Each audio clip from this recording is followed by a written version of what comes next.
पद्मश्री व पद्म भूषण डॉक्टर श्रीमती श्यामा चोना का जीवन चरित्र भाग 3। लेखन व प्रस्तुति श्रीमती पुष्पा अग्रवाल। मातृत्व एक वरदान है।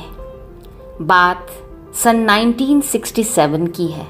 डॉक्टर चोना को एक पुत्र की प्राप्ति हुई जिसका नाम दोनों ने मिलकर विक्रम रखा। विक्रम शब्द का अर्थ है वीर, तेजस्वी और श्रेष्ठ। निसंदेह यथा नाम तथा गुण भी हैं विक्रम में। बचपन से ही पढ़ाई में कुशाग्र और स्वभाव से वो विनम्र हैं और यही शालीनता आज भी ज्यों की त्यों बनी हुई है। विक्रम ने MBA USA से किया स्कॉलरशिप से और आज वो इंडिगो एयरलाइंस कंपनी में वाइस प्रेसिडेंट हैं। अपनी बहन तमन्ना की स्नेह और उसके प्रति अपनी जिम्मेदारियों को निभाने के उद्देश्य से विक्रम अमेरिका से भारत वापस लौट आए। आज उन्हें इस बात का फक्र है कि तमन्ना की परवरिश में उन्होंने माता पिता को भरपूर सहयोग दिया और आज भी दे रहे हैं। ऐसे सुयोग्य पुत्र को पाकर भला कौन माता पिता स्वयं को धन्य नहीं मानते। विक्रम का जन्म उनके परिवार के लिए आज भी प्रसन्नता और गर्व का विषय है। विक्रम की पत्नी श्रीमती आभा एक सुशिक्षित, व्यवहार कुशल और संवेदनशील महिला हैं। वो दिल्ली पब्लिक स्कूल RK पुरम के इंग्लिश डिपार्टमेंट में सीनियर इंग्लिश टीचर के पद पर कार्य कर रही हैं और स्कूल की अन्य गतिविधियों में भी वो सदैव बढ़ चढ़कर हिस्सा लेती हैं। उनकी 2 बेटियां प्रार्थना और काशवी अभी पढ़ाई कर रही हैं। दोनों ही प्यारी, नटखट और माता पिता के समान कुशाग्र बुद्धि हैं। विक्रम के जन्म के बाद से ही डॉक्टर चोना का मन बिटिया पाने के लिए बहुत ललायित था। सौभाग्यवश सन 1970 में उनके घर में बिटिया का जन्म हुआ। मानो उनकी मुराद पूरी हुई। माता पिता ने पहले से ही नाम भी सोचा हुआ था, तमन्ना। इसलिए बड़े प्यार से अपनी लाडली गुड़िया का नाम उन्होंने रखा तमन्ना। देखने में भी वो प्यारी गुड़िया सी ही लगती थी। जन्म देने के कुछ घंटों बाद जब उन्होंने बिटिया को अपनी गोद में उठाया तो उसी क्षण उन्हें महसूस हो गया कि ये साधारण बच्चों से कुछ भिन्न है। ऐसा लगा कि जैसे कोई टूटी फूटी गुड़िया हो, क्योंकि ना उसकी गर्दन ठहर पाती थी, ना ठीक से देख पा रही थी और ना दूध ही पी सकती थी। कुछ पल के लिए तो उनका दिल धक से रह गया था। आंखें निश्चेष्ट और सांसें थम सी गई थी। वो कभी बिटिया को देखती और कभी खुद को बड़ी बेबसी से।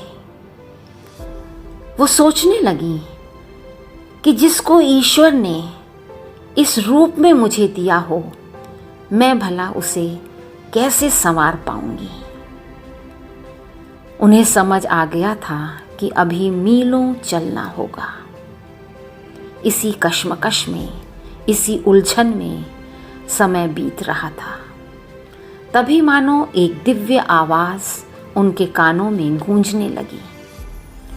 धीरज धरो, आगे बढ़ो, हर ठौर पाओगी मुझे, वेदना वरदान होगी, इसमें छुपी भवतव्यता, इसमें छुपी भवतव्यता। इस आवाज ने उनके भीतर एक अद्भुत साहस और आत्मविश्वास को जैसे जन्म दे दिया हो। उनकी अपनी मम्मी ने भी अपने अनुभवों से उन्हें कहा था कि श्यामा, आपकी बिटिया का जन्म परिवार में एक वरदान है। ये तो देवी माँ का साक्षात स्वरूप है। इसका जन्म स्वयं के लिए नहीं हुआ है। ये तो न जाने समाज में कितने बच्चों की प्रेरणा बनेगी। आप पूरी निष्ठा से, भरपूर प्यार से इसका पालन पोषण करो। फिर शुरू हुआ अनुभवी डॉक्टर्स से परामर्श लेने का सिलसिला। सबसे पहले उन्होंने तमन्ना को तमिलनाडु के वेल्लोर हॉस्पिटल में दिखाया, फिर चंडीगढ़ के पीजी इंस्टीट्यूट में दिखाने ले गई। वहाँ डॉक्टर्स ने तमन्ना को देखकर बताया कि ये बच्ची सेरेब्रल पाल्सी से पीड़ित है, संभवतः भविष्य में इसका विकास दुर्लभ हो जाए। दिल्ली, मुंबई, वेल्लोर, चंडीगढ़ के डॉक्टर्स के परामर्श से ना तो वो और ना ही परिवार के अन्य लोग अब संतुष्ट थे। तमन्ना लगभग 3 वर्ष की हो गई थी और अभी तक ना तो ठीक से खड़ी हो पाती थी, ना कुछ बोल सकती थी और ना ही खाना ठीक से खाती थी। तभी उन्हें पता चला कि अमेरिका की विश्व प्रसिद्ध संस्था एस्पेरेंजो में उनकी बेटी ठीक हो सकती है। बस फिर क्या था, पता चलते ही उन्होंने अमेरिका जाने का निश्चय कर लिया। उनकी बहन डॉक्टर संतोष भाटी और जीजाजी डॉक्टर BS भाटी दोनों अमेरिका में रहते थे और वहीं प्रैक्टिस भी कर रहे थे। उन दोनों की सहायता से डॉक्टर चोना तमन्ना को लेकर अमेरिका चली गई। वहाँ उन्होंने एस्पेरेंजो में तमन्ना को दिखाया और फिर वहीं के डॉक्टर्स के अनुसार विशेष प्रशिक्षण, योग अभ्यास, फिजियोथेरेपी, स्पीच थेरेपी आदि आदि के माध्यम से तमन्ना की परवरिश शुरू हुई, जिससे धीरे धीरे तमन्ना में सामान्य बच्चों की भांति विकास प्रारंभ होने लगा।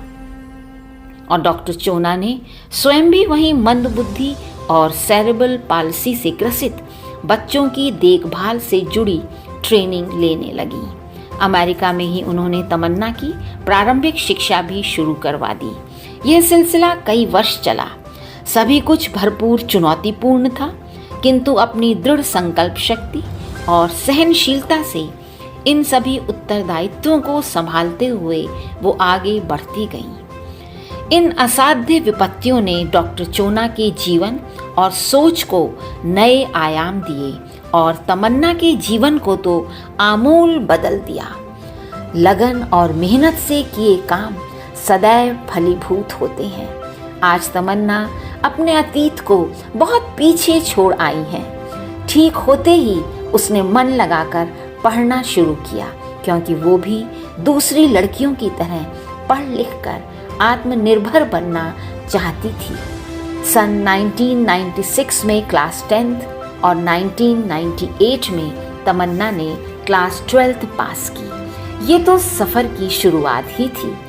जनरल चोना की प्रिंसेस तमन्ना ने सन 2000 में ट्रैवल एंड टूरिज्म में डिप्लोमा किया और सन 2000 से तमन्ना DPS इन्फेंट स्कूल में एक टीचर के पद पर काम कर रही हैं।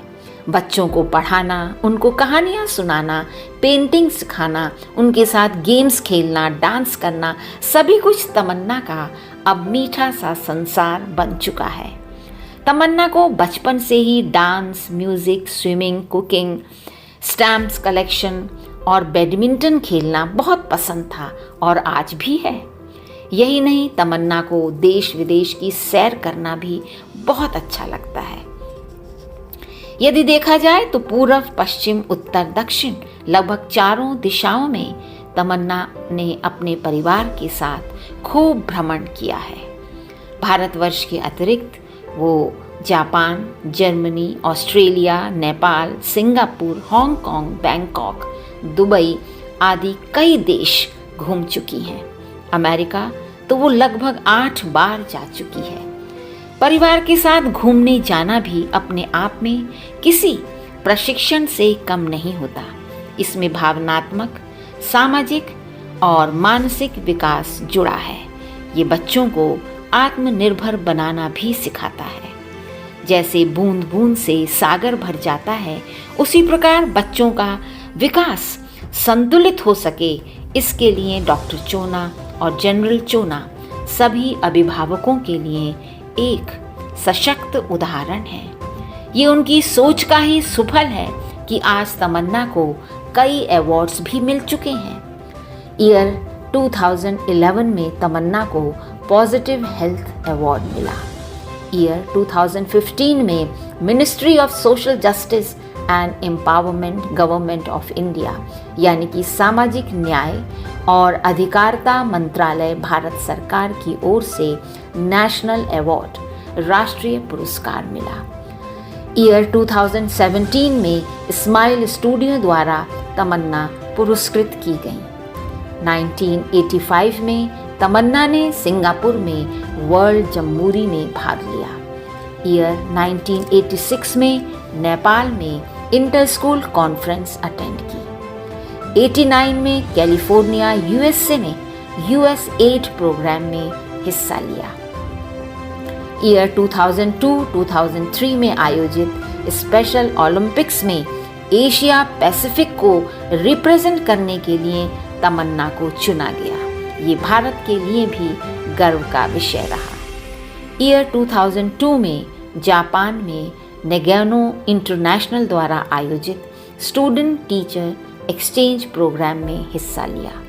ईयर 2004 में साउथ कोरिया में अनयांग फॉरेन लैंग्वेज हाई स्कूल में कल्चरल एक्सचेंज प्रोग्राम में पार्टिसिपेट किया। ईयर 2005 जर्मनी में successful schools with strong partnership को अटेंड किया। ईयर 2006 ऑस्ट्रेलिया मेलबर्न में डिकन यूनिवर्सिटी और कुछ स्कूल्स विजिट किए। ईयर 2007 और 2008 में जर्मनी और साउथ कोरिया में वहाँ के स्कूल के साथ कल्चरल एक्सचेंज प्रोग्राम में हिस्सा लिया। अपने इन अनगिनत अनुभवों को वो जब लिखने बैठी तो वो इतने थे कि उन्होंने एक किताब की शक्ल ही ले ली और इस तरह से आई एम तमन्ना नाम से उन्होंने किताब लिखी, यानी कि वो उस बुक की यंग ऑथर बन गई। यही वजह है कि तमन्ना इंस्टीट्यूट के बच्चे तमन्ना को अपना रोल मॉडल मानते हैं। वेरी गुड तमन्ना, गुड लक। ये था डॉक्टर चोना के जीवन चरित्र का तीसरा भाग। चौथे भाग में मैं आपको सुनाऊंगी वो पत्र जो तमन्ना ने मदर्स डे पर अपनी मम्मी यानी डॉक्टर चोना को लिखा था। धन्यवाद।